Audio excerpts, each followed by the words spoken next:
nomenanao izay nangatahinao. Izany no hevitra anasanantsika indray amin'ity maraina ity.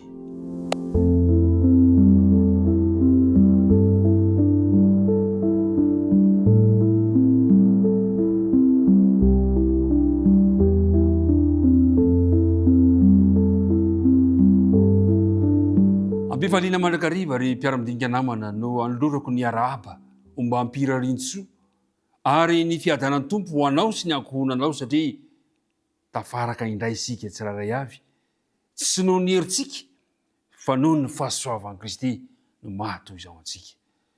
Dia irina dia samy haritra hatramin'ny farana isika amin'izao tenidinika izao. Andeha hiaraka hivavaka ary isika miloha izany. Rainay eo izay eny an-danitra misaotra anao indray izahay. Noho izao fotoana mamy loatra izao izay omenao anay mba hahafahanay miara-mandinika ny teninao ary mba hahafahanay mifampahery amin'ny alalan'ity fandaharana sarobidy loatra aminay ity. Amelà ny heliko sy ny tsy fahamendrehanay. Aoko vita fihavanana aminao izahay ary aoka ny fanena masina no hitarika ny fianarana rehetra ka tonga ny teninao hitondra soa sy fitahiana ho an'ny tsirairay avy. Mitenena Jehovah fa miaino anao izahay amin'anarana Kristy nangatanana bavaka. Amen. Nomenanao izay nangatahinao. Fantatsika tsara fa raha ny drafotr'Andriamanitra hatrany am-boalohany mpiara-midinika namana dia tsy natao hanana-mpanjaka olombelona ny Israely. Tsy natao ho tahaka ny firenena hafa izay manana mpanjakana izy. Fa rehefa nandeha nefa ny fotoana dia niaina tsikelikely zany finoana Israely zany, Israelita zany. Ka nanjary nanano faniriana izy ireo mba ho tahaka ny firenena hafa ka dia nangataka izy mba hanana mpanjaka ihany koa. Palahelo lasa tsy matoky an'Andriamanitra intsony izy ireo. Zao no voalaza amin'ny Samuel voalohany toko fahavalo. Samuel voalohany toko fahavalo, inona ny zavatra nitranga? Fa nahoana izy ireo no nanjary naniry hanana mpanjaka tahaka ny firenena-kafa izay tsy tao anatin'ny planin'Andriamanitra. Andiny voalohany.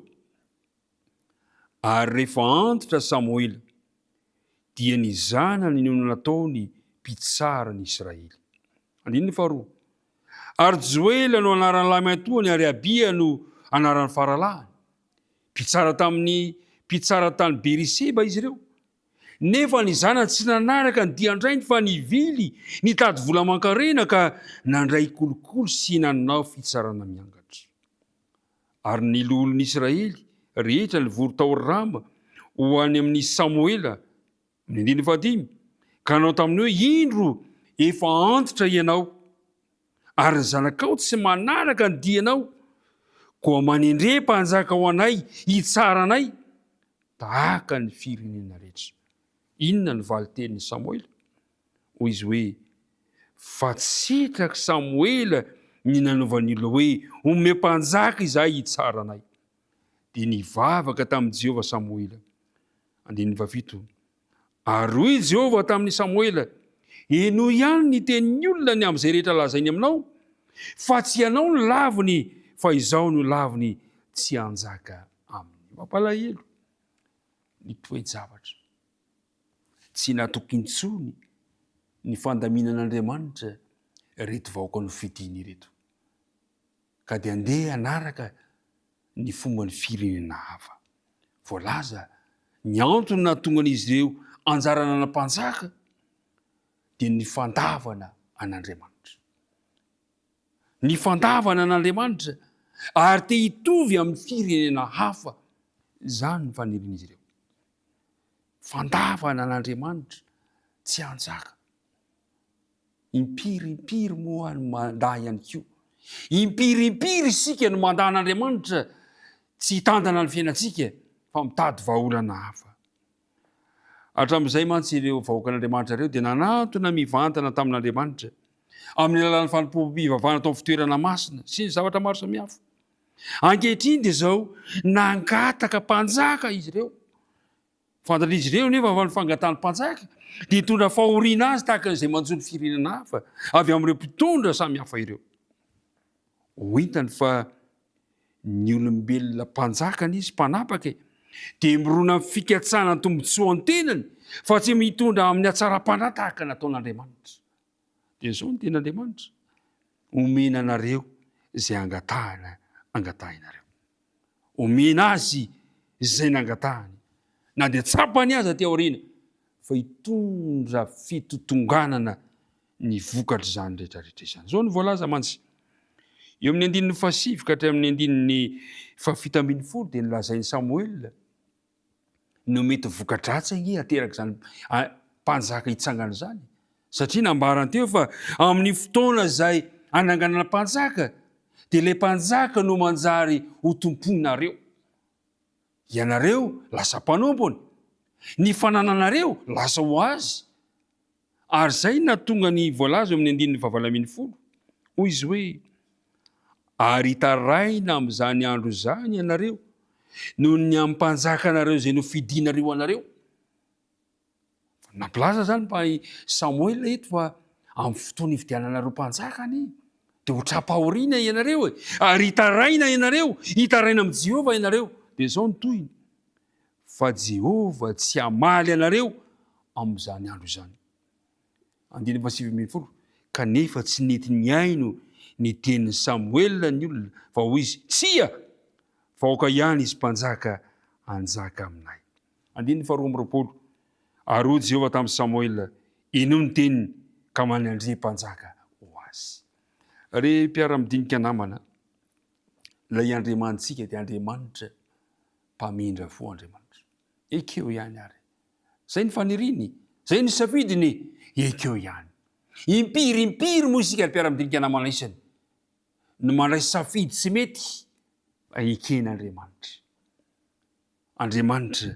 Andriamanitra manaja ny safiditsika. Marina fa nanome fepetra, nanome fampitandremana Andriamanitra tamin'ny alalan'ny Samuel fa tsy nanaiky izy ireo. Ka rehefa indro ary fa nanangana mpanjaka izy ireo dia indro fa nametraka fepetra Andriamanitra. Ny amin'izany zao voalaza amin'ny Deutéronome 17 ka ny 17 sy ny manaraka. Zao ny voalaza ny Deutéronome 17 ka ny 17. Rehefa tonga any amin'ny tany izay omeny Jehova Andriamanitra ao ianao ka mandova azy sy monina eo aminy ka manao hoe, anangana mpanjaka ho ahy aho mba ho tahaka ny firenena izay manodidina ahy. Dia izay hovidian'i Jehova Andriamanitra ihany no hatsangano ho mpanjakanao. Anankiray amin'ny rahalahinao no hatsanganao ho mpanjakanao, fa tsy mahazo mifidy olona hafa firenena izay tsy avy amin'ny rahalahinao ianao. Rehefa nikeny ary fa hisafidy mpanjaka izy ireo, dia hoy Jehova hoe, zao ary, aoka mba amin'ny firenenao ihany no hatsanganao.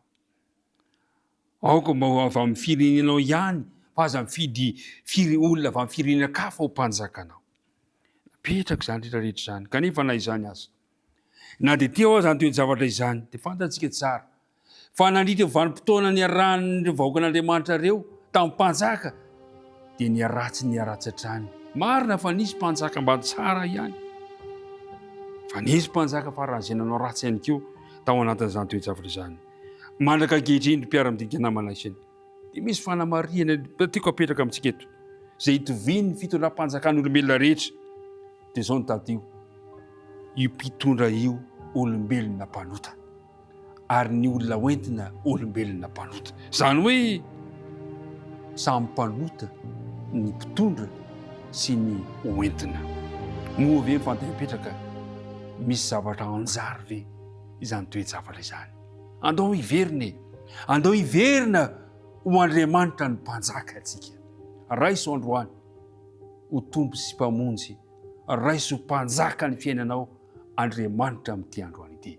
Ka ny tontolo andronao androany dia atsapahanao fa Andriamanitra no mpanjaka, nomenanao izay nangatahinao. Zany ny zavatra nitranga. Kanefa hitondra fahoriana.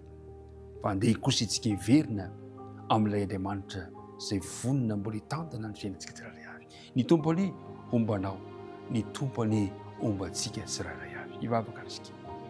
Andriamanitra tsarainay izay any an-danitro, ampio zahay mba anaiky mandrakariva ny fandaminanao.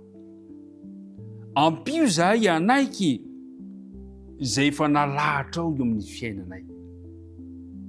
Raha eo aza vela akatahaka ny any amin'ny hafa izahay, vaoaka kosa atoky ny fitantananao ny fiainanay. Mamela ny elokay tamin'izay safidy ratsy tsy nety no raisinay teo anatrehanao, fa amin'izao sisa zao kosa dia ampio zahay anaiky fa ianao no mpanjakanay, ianao no tomponay, dia mitahianay mandritra ity tontolo andro ity. Ny vavaka tononona sy angatana amin'anarana Jesosy. Amen.